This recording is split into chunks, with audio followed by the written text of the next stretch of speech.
fascinating time right now. I'm glad you cleared that up about jobs too, in regards to, because I know people that even think that the world is going to hell in a handbasket and there will be no jobs and all the robots are going to take them.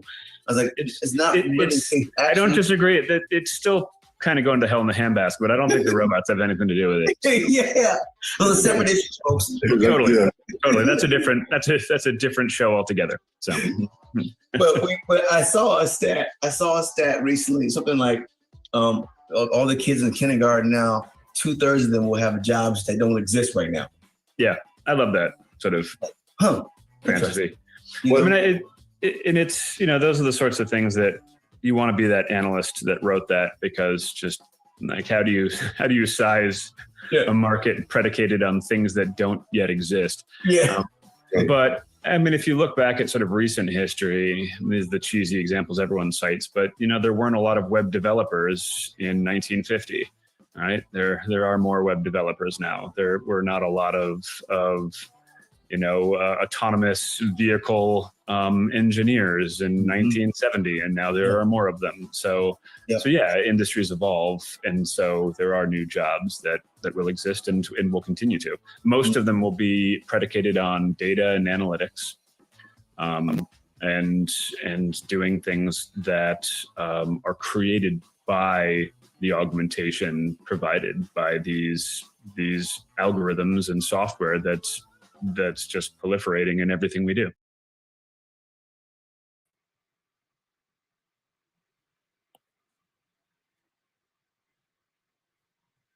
What's up, everybody? Great day. Let's see if we can get this connected here. Ladies and gentlemen. Hey, what's up? Hey, what's going on? I'm running a little bit late. I'm trying to stream to my audience over here, and I'm just trying to figure out how to do this. Yeah. So all hold good, on one man. second, RPA show. It's all good. That was a clip for folks who are watching of the RPA show. We had the wonderful Ian on there and talking about just the change in time because of automation and technology, and how we've always had a change in time. We've always had a shift, but now we have the understanding of the previous histories of shifts, which makes us more intelligent today. Yes. Maybe. Yeah. Maybe just a little bit. Maybe just a little bit more. Welcome everyone to the RPA show. I'm your host Rob Howes, my co-host Wilton Rogers, the automation guy who knows all about automation. Automation can make your situation better. It can. It really can. That's all we talk about. We talk about how it's working, who's using it. And when I say automation, we specialize specifically in our industry in something called RPA, robotic process automation, long words for just business automation, long phrase for just taking away monotonous, mundane, repetitive tasks from humans, because they don't need to be doing that stuff. And so we're moving into the era where we're introducing this stuff more. So our show is all about talking about that and interviewing other thought leaders in the industry who are change makers like Ian. And yeah, man. And we're going to keep doing it until someone tells us to stop. Until someone says stop, and then we probably won't listen. They're not going to say stop. And first of all, I don't know everything about automation. I know everything about the failing to implement automation. We've done quite a few where that didn't go through, so we've learned a lot. So it allowed me to understand how to be, a little bit more productive and understand how to implement RPA a lot better, or automation. But yeah, that's why I wanted to create the hashtag automation guy, because we've been doing this since 2017. We probably have failed on about 2/3 of our projects. That's getting a lot less, obviously. I mean, the more we do, the more we're doing now, the less we've been, the more we've been deploying. But yeah, man, automation is here to stay. It's growing, and if people say it's not going to work for them, then they don't know what they're doing. They don't know. They don't know what they're doing. They don't know what they're missing. Right. Because the stats show. I mean, time. If you just turn on your internet, and just review and see what companies are doing with RPA and with automation and intelligent automation, and particularly RPA, and see how much money and time. And when you save money and time, you also save stress. It comes with it. Like when you save money and time, stress is just like comes along with it. You're saving that too, and so you get to see it. So it's no longer this thing out in the far distance. We're wondering what it is. No, it's still fairly new, but it's impacted enough people and made enough stats to where all the experts are talking. Well, the thing about it now is that I think the word RP or automation is just broad. Everybody, you get a software, it says, oh, we have automation. Every software has automation to it. So, people aren't really aware of what RPA is. And I think that's RPA. What we've been doing is we've been educating our clients on how important it is to actually start with something like RPA, because it allows you to use hyper automation or intelligent automation, whatever you want to call it, a lot easier. It allows you to take advantage of those technologies that are amazing. RPA is just a tool to connect everything together, right? So if people are doing all these manual steps, once you take those away from them, then they can focus their time and energy and their knowledge and awareness on technology that's really going to take their company to a whole another level, a lot easier, right?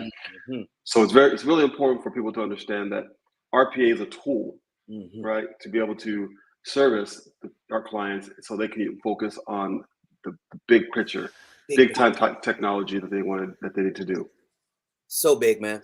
So big. When you can take your energy and reallocate it from the mundane and put it on the most important, because every company has the most important. Every company has their most importance, but the energy and time is sometimes not always placed where it needs to be. Let's look at these stats here, man. These are again, like I said, you could just turn your internet on. Just turn it on your computer and it's there. And man, let's talk about this. What is happening here? Yeah, this is big. Again, we've been in the game since 2017. So we saw when RPA became it was more of a software model, right? There were the big players, UiPath, Automation Anywhere, Blue Prism. And of course, the little ones start coming in, more and more start coming in. There's hundreds of them now. But it was more of a software. People would invest in the software. They have their team take the software, be able to start using it to find areas of the company that can automate. Some of them did great. A lot of them didn't do great because they didn't take their time and really understand the capabilities of the software. So what happened is, for us, for example, when I was in 2017, I started seeing how it was working. And all we would do is just, sell the software, right? We had a couple of developers that helped them do a couple of things here and there, and off they're running. But then a lot of them will come back and say, hey, well, how do you do this? How do you do that? We need help on this. We need help on that. And no one really knew how to do it. And the ones that did know how to do it, it cost $200 an hour just to have a developer help you out, right? So only the enterprise was really touching the surface for the enterprise industry. What I was thinking was I remember thinking this needs to be a service model, because these companies are buying the software, they're implementing it, they're working on processes, but they're limited to what they can do with that software because of their awareness and knowledge of the capabilities. Now we talk to some of our developers. Well, what if they did this? What if they did that? They said we can. I said, well, why don't we do it for them? If we did it for them, it would cost, we'll do 100 hours at $200 a piece or whatever the case may be, and then that was it. And then it comes back another thing. Hey, we need help on this. I'm like, wait a minute. There needs to be a service model, because what's happening is that they don't have the knowledge to continue to find areas of the process and in their industry where they can really take full advantage of this technology. Right. And when we start creating that awareness and educating our clients on the full potential, they're like, hey, why don't you guys do it and service it for us, take care of it for us, monitor it, support it, and we'll pay you. And I was like, oh, you know what? That's a great idea. So we just little by little, we start growing our company. Pandemic hits, it's for a little bit, pandemic hits. That's when people start having to sort of rush into say, okay, you know what? We need to automate everything. you know, and or automate as much as we can. We're losing employees. They're staying at home. You know, we're not a brick and mortar anymore. So there's a lot of things that have happened in the industry that it was just a total shift. So they had to figure out how to do that shift. So service model became big because they needed to automate right away, but they also needed to continue running their company. So we just started building our company like that. And as we start seeing that happen, obviously more and more companies start coming in the game saying, hey, you know what? We want to become a service model. We want to service your company. We want to service your processes for you, so your projects for you. So now, if you see, go back to that chart, just pull that chart up again. If you see that chart, it shows where software used to be way more than service, right? But now software service is taking off. Pull up that document again, Rob. Gotcha. See it? No, I don't see it. Okay, there it is. See, you can see this. The purple is the software. So let's just say there you have the big, everybody knows UiPath Automation Anywhere, Blue Prism. Obviously, there's a lot more in the game right now. We're partners with 7 of them, just because you know, we want to make sure that we cover all of our clients' capabilities. There's only a few that we really use that can cover everything from end to end, small and large businesses alike. But as you can see, starting just a few years ago, that the software and the service were even, right? It's like when it came down to revenue, it's like, okay, we're buying the software and now they're starting to implement more service. Here we are in 2023. The revenue for the service is higher than the software. And as you see the years to come, people are still going to invest in the software, right? That's big. But the service is going to be a lot higher. So Look at that. So what people are doing is that they are trying to figure out how to they don't have to invest in developers in an IT team in order to do this, right? They're saying, hey, you know what? And there's a service model out there. We can automate our company. We'll continue focusing on what we're good at, bring somebody in here to automate all these repetitive manual processes that we have, and we'll pay them, right? And what's happening is they're seeing an immediate ROI. Now, what I mean by ROI is not financial. I mean, financially, they're seeing a big profit right away. You know, we're seeing 300, even 1,000% ROI on some of these processes that we're doing. It's ridiculous, right? Because some of these processes that we're doing, once it's automated, it can take volume. They can do a lot more, right? If they had to do volume without automating it, they had to hire more bodies, which costs more money, cost more training, more time. Yep. All these things add up, right? So that's where they're seeing a huge ROI. But the biggest ROI that we're seeing is when you relieve people of these duties. Come on. They don't have to think about it. They don't have to physically do it. They don't have to physically worry about it. So when they wake up in the morning, if you're doing these repetitive processes, every day you wake up, you already know what you're going to do when you get to work, right? Those are things that can be automated. When you take that away from somebody's mindset, the creativity and the focus has totally shifted to something that's going to be a lot more beneficial for the company. So that's why you start to see the service model take off. But what's great about it is that you're starting to see the service model take off for smaller businesses. It's no longer enterprise software. This anybody can take full advantage of this. And we've done it for companies that have thousands of employees. We've done it for a company that had 1 employee, right? So we know it works. So the service model is definitely taking off. And every year, we talked about this a while back, that we're saying that we saw that the industry is going to take off. This is a whole new chart. Gartner put out, Grandview, this is Grandview Research. They did, this is a new chart that they did even back in 2019, right? It's a brand new one. And if you look just in North America alone, it's almost it's almost 40% gain when it comes down to your CAGR, right? So the growth of where it's going from where it is to where it's now, it's just taken off. 40%, that's crazy. If you look at a lot of industries, a lot of softwares, you won't see that type of growth.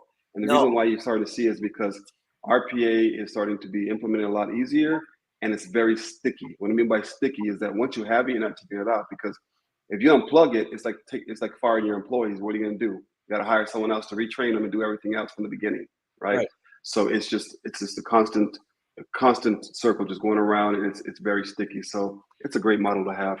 Oh man, it's a fantastic model to have, man. And for those who are watching this, you take a look at the light blue. That's the service, and the dark and the purple, that's the software. So that's RPA just being sold as software. Now take a look at this. Is very, very important to look at and watch this scale, because it is fascinating how in 2020 it's about even. Mm-hmm. It is. It was even. It was even. Right? Yeah, and it was. And now, all of a sudden, and like you said, what's happening is people are starting to really understand the benefits of it, and they want to know more. They're not just running out and buying the software. Because remember, you just buy the software, that does nothing for you. It's like going to buy a scalpel and say, and calling yourself a surgeon. No. Right. That's not it. You want to get a real surgeon, okay, and make sure they have the right scalpels, and they will if you get the right surgeon, because they'll have the right tools. So yeah, this is very interesting, dude. Very, very interesting. Yeah, and the thing about it is that we built a model to where it's very easy to do, right? It's very easy from beginning to end.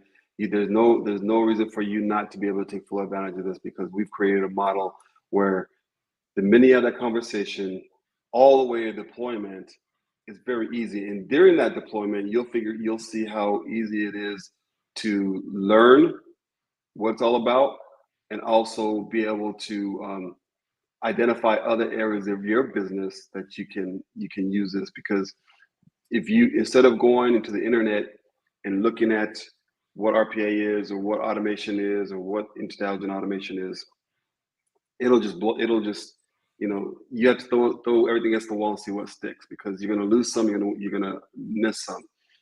When you'll be able to do this on your own and implement it internally with your company and see it actually running, the light bulb will kick on, and you'll be able to say, oh, can I do it for this? Now I can do it for this. Hey, we're doing it over here. Let's just try this. The awareness and the knowledge of what it can do for your company is almost instant. And we see that all the time. And this model right here shows you, we follow this very simple step. We identify a process. Once we identify a process, the first thing to do is, okay, well, let's map it out. Let's design it. When we design it out, we'll show you exactly what parts can be automated compared to all the parts that were being done manually. You'll be able to see the difference, the time savings and everything, right? At that point, what we'll do is we'll start the development, okay? And we'll develop the process. And if it's a long process, a lot of them, we don't do, the first one, you don't do it end to end. You just do what's called a proof of concept, POC. And that proof of concept is a part of that process. That's a very tedious process. What we'll do is we'll develop that part. That way you can see how easy it is to be developed, but you also have the chance to see how we work, right? So without investing a lot of time and money into that. So now you're like, okay, I see how you guys work. I see what it can do. I like it. Let's complete this process. And then after we do the POC and deploy that, we do the whole process. But before we even do that, we test it. We test it over and over and over and over, and work out all the what ifs, all the errors that come through. What if this happens? What if that happens? You build all the logic into it. Some of the logic they didn't even think about, right? So we'll put all that logic into it, and we'll test it, and then we deploy it, right? That's part of the RPA process, development process. The monitoring and the management, or the maintenance of the whole thing, is the service. So after it's deployed and it's running, it takes time for it to be 100%, to take full advantage of it, because the bot learns along the way. It's like, oh, here's a couple of things that we had to kick back to our client because we didn't know the logic into this, right? Once we start doing all that, it's just called process improvement. But anytime there's an upgrade on any other software, a change in the system, new logic that needs to be added, all these different things, that's part of the service model. So guess what? It's not something that you have to pay extra for. It's just something that comes with it. So if there's things that can improve your company, improve that process that you haven't already implemented, that needs to be part of the service. That's part of the service that's done as without any extra cost. So that's why the service model is taking off now, because we have clients. We had one client that had this legacy software that they were using, but they had been using it for decades, right? and they were getting ready to buy this new software. And they were saying, okay, well, after you put the new software in, we'll automate it and we'll get it done. I said, no, why are you doing that? Let us automate what you're doing currently, right now. We'll know the logic. So when you get the new software, all we got to do is take that logic, figure out where it goes in the new software and implement it there. And guess what? You and your team never have to touch that new software and training how to do that. Mm-hmm. And it changed it. It changed the game, right? We're like, whoa, then once we did that, we ran it and we understood it we ran it for 3 or 4 months. We implemented the new software. We grabbed the logic that we knew, we put it into the new software, and it was like they didn't even miss a beat, right? Because that's old software was running. We implemented a new one. We're still testing it here. This one's still running, by the way, but we're testing it. And then once we fully tested it and see it running, we cut this one off, deploy this one, and it just kept running smooth. Smooth like butter. And it was a game changer. And I don't think that people understand that's how powerful RPA is, because you don't have to take your time and train on another software in order to implement this. Whatever you're doing currently, let us know what the logic looks like, what it's all about.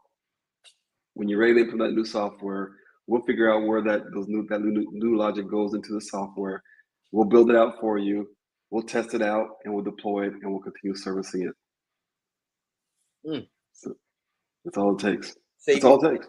It's all it takes. And that model is pretty smooth. And let me pull it back up. One of the things that it does as well is when you're talking about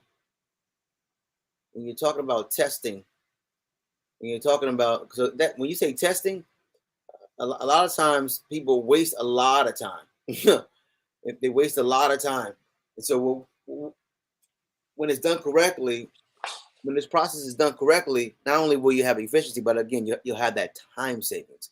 Because there's a level of time that it takes to invest to figure these type of things out.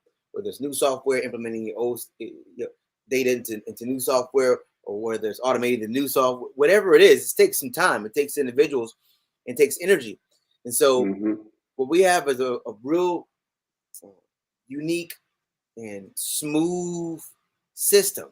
And I use the word smooth. I made it long, smooth, because I've seen rugged and jagged systems and strategies.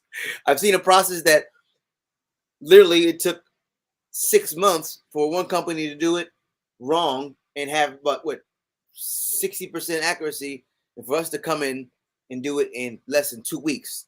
What took another company 6 months with 60 or 70% accuracy, we came in 2 weeks and had 100% accuracy. Why? Because it's a smooth process. Smooth. And it's a smooth process, and it's also knowledge and experience, right? There's a lot of people getting in this industry because they know it's a cash cow. It can be a cash cow. It really can, right? Right. But it's also savings for the end client, regardless. But if you're not doing it right, the confusion and the time spent doing it is just gonna frustrate everybody involved. Yep. And when you don't do your research and you just hire someone to come do it, and you're gonna see a lot of red flags from the beginning. And if you're already questioning that yourself, like, okay, I'm not sure, 100% sure, then you shouldn't be ready. Yep. Shouldn't be ready. That's why we'll do the POC, right? We do the POC. Once we do the POC and you see what we do, after that, it's like, okay, now I can put some investment in this, because not only I see the value, but I also see the savings. Right. That's big. And we got some history of saving some people some time and energy, stress. We have some folks who spoken about it and testified to some of these tremendous benefits, man. Yeah, we do have quite a few. This is one of our the property management company, but we have quite a few of them. And when you can take away this lady was doing this constantly, and I think it was her and a part-timer doing it constantly. And we came in here and we automated that process for her. She was just I mean, the words. I mean, I wish I could have recorded it. What she was saying about what this had done for her mentally, right? You talking about with Patriot Properties here? Yeah, and so obviously, the director, he says, "Hey, man, you saved us hundreds of hours every single year and thousands of dollars, right?" So the return for them was just amazing. So this is just one of very many clients that it's that's what we do. We want to go in there and show you first, not only the skepticism, but being able to invest in something you're not aware of quite yet. And you don't want to invest in stuff. It's almost like, you're not going to drive most people now, unless you know the car, you're not going to buy a house unless you go see the house, right? You're not going to walk around and see with everything else. You're not going to get it. You're not going to get it checked out. You're not going to do, there's things that you're going to do before you purchase anything, right? Same thing with hair. It's like, let them feel what it's all about. Let them understand the value and the benefits of it. Let them feel it. Once they feel it, they'll buy in. And that's what we like to do, is because we want them to understand that, this is not something that's just going to go away tomorrow. You'll see that's going to impact you today. It's going to impact you years down the line. Mm-hmm. In fact, we have some clients that we've been running processes for them for years that they pay and we haven't touched their process in years, right? And because it's just smooth. It's just running, and nothing's going on. I mean, there's no updates. Unless it's an update, if it's a simple update, we'll know about it. We fix it right away, and they keep going. We alert them, and that's it. That is incredible, dude. Yeah, it's pretty amazing. It is, man. It is, and I know that emotional feeling you're talking about. I know. When people realize what they're winning and what they don't have to do anymore, it is absolutely incredible to watch that. It's almost like an emotional release, man. It is, and the thing about it, it's a quick shift, because people don't know that what RPA is available, what RPA is capable of doing. So what they'll do is they don't put their time and energy towards it, and so they don't put their focus. It's almost like another software, like, it's another software. But once they see it happen, and once they feel it, it's a game changer for them. Their eyes open, like, okay, this is totally different. This is totally different, because you're sold on software and automation all the time, and they figure it's just another software program that someone's trying to sell. But the minute they see it, they're bought in. Dude.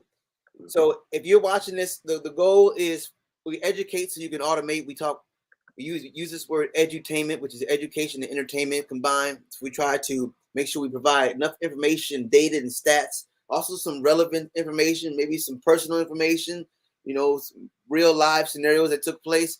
And we add a little flavor to it so that you can be interested, because the more you become interested, the more you become intrigued. This I know for sure. And your intriguement may take you to investigation. Your investigation will open the doors to a potential that is limitless. I'm just going to tell you that right now. So I love what we do, man. Any final words for folks from the automation guy before we close up? The only thing I would say is, the important thing is to be aware of, awareness is important. And, if you don't know where to go, follow us on LinkedIn, reach out to us there. One of us, any of us, go to our website, just so you can have a better understanding of it. We don't sell. If you want to, we'll send you a link to set something up, but we're not going to keep bugging you if you don't want to be bugged. But it's honestly, everybody needs to know about this. There's not one business out there that doesn't even know about this moving forward. And if you're not on board now, you need to get on board before it's I won't say it's too late, because every company is going to probably adjust to it, but it might be too late to take advantage of what it's capable of doing now when it comes down to an instant ROI. Or a better ROI. Better ROI. I like that. And normally I play the good cop. I'm going to go bad cop this time. It might be too late, so don't wait, because it might be too late. It was too late for Blockbuster. It's too late for a lot of businesses that went out, and they could have stayed around if they just had the right technology and the right mindset for this day and age. So, folks, educate so you can automate. We're here every Thursday, 2 p.m. Eastern, 11 PST. And all those other times in between. And we're here to bring it to you so that you can take this knowledge, take this information, and do something with it. So until next time, educate so you can automate. Simply automate. Automation made simple. Simply automate. You know. Simply automate.